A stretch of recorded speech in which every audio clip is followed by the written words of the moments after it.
À Téhéran viennent de s'ouvrir les Jeux asiatiques. Rien de surprenant à cela, ce qui l'est plus, c'est la participation importante et pratiquement dans toutes les disciplines de la Chine populaire. Nous avions déjà vu les pongistes et les basketteurs, et d'ailleurs les Chinois ont déjà remporté aujourd'hui une médaille d'or en basketball et aussi une seconde médaille d'or au pistolet. Il sera intéressant de voir maintenant leur performance en athlétisme. À partir de ce soir, nous vous présentons 3 dossiers sur le sport en Chine, l'une des grandes idées de Mao.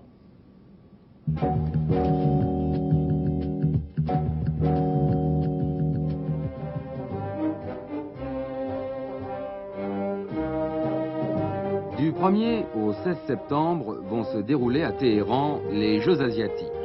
3000 athlètes représentant toutes les nations d'Asie participeront à ces Jeux, dont environ 250 représentant la République populaire de Chine.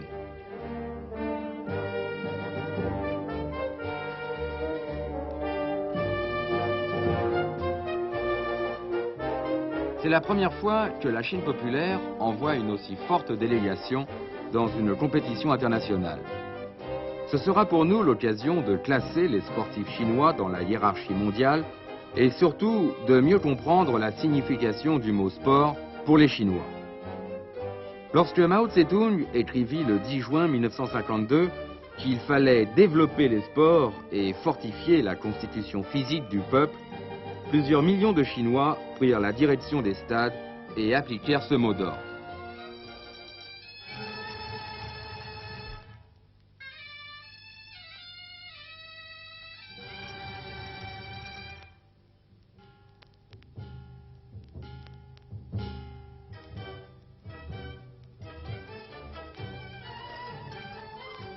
Les jeux de ballon, la natation, la gymnastique, la course, ainsi que la traditionnelle boxe chinoise, prirent de l'ampleur à travers tout le pays.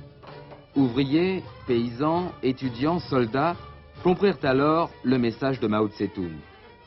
Pour améliorer la production industrielle et agricole et pour contribuer avec ardeur à l'édification du socialisme dans le pays, il était indispensable d'être en bonne condition physique.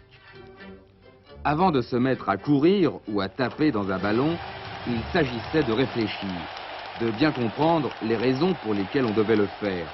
En fait, de discerner l'importance de l'exercice physique sur le plan idéologique et politique.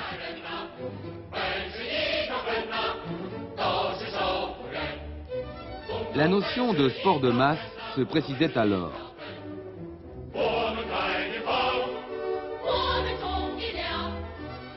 Des manifestations regroupant plusieurs milliers d'athlètes étaient organisées à travers le pays.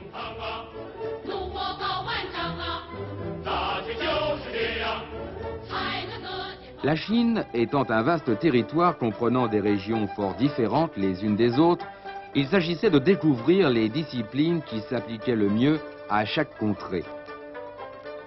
Le principe étant que l'on peut, si on le veut, pratiquer le sport partout.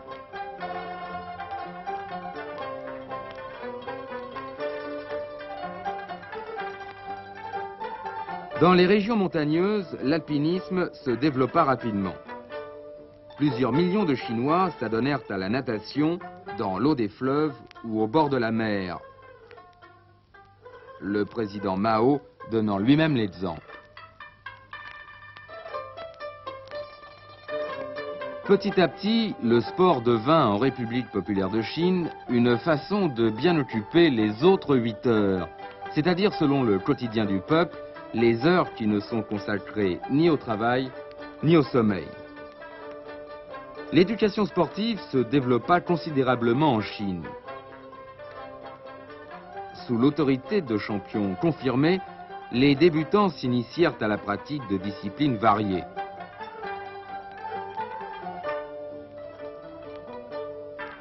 Ces champions, qui sont pour les jeunes des exemples, des hommes et des femmes pour qui la compétition n'est qu'un moyen d'échanger des expériences, de se rapprocher.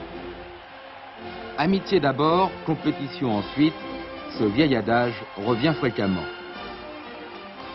Les champions chinois, n'ayant guère eu l'occasion de se mesurer jusqu'à présent aux athlètes étrangers, on ne leur a pas donné ce rôle d'ambassadeur largement distribués dans les pays communistes européens. Ils n'ont d'autre part aucune valeur marchande. Il n'existe pas en Chine d'athlètes professionnels. Ils doivent, comme tous les autres citoyens, contribuer à développer les sports et fortifier la constitution physique du peuple.